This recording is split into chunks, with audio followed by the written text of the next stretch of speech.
Զարգացումների ժամանակ շատ կարևոր է, որպեսզի ընդդիմադիր հարթակները չկորցնեն իրենց լսարանը, իսկ տարբեր ներազդեցությունների ներքո ցավոք օրինակ մեր ալիքը անտիֆեյկը վերջին օրերի ընթացքում այսպես կոչված shadow ban-ի տակ էր, այսինքն մարդկանց չէր գնում ծանուցումներ, մեր նյութերը չէին հայտնվում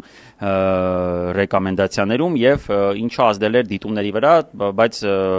քավլիցի, ինչպես ասում են, այստեղ մտավախությունը ոչ թե դիտումների քանակն է, որովհետեւ որակը վստահաբար մեծ է եւ անկախ նրանից թե որքան մարդ նայում, մենք վստահ ենք, որ մեր համախոհները դա ճիշտ ընդդիմադիր կեցվածք ունեցող մարդիկ են, բայց նաև գիտեք, որ նպատակ ունի այս ամենը, որպեսզի այն մարդիկ, ովքեր տեղեկացված չեն, չգիտեն ինչ-որ բաների մասին կամ այլ լույսի ներքո են իմանում ինչ-որ իրադարձությունների մասին, տեղեկանան մեզանից նաև թե ինչ է կատարվում երկրում։ Եվ այս առումով իհարկե շատ ցավալի էր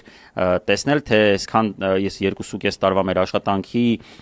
բարձր արդյունքները մի քանի օրվա մեջ ինչպես են տենց արհեստականորեն ճնշվում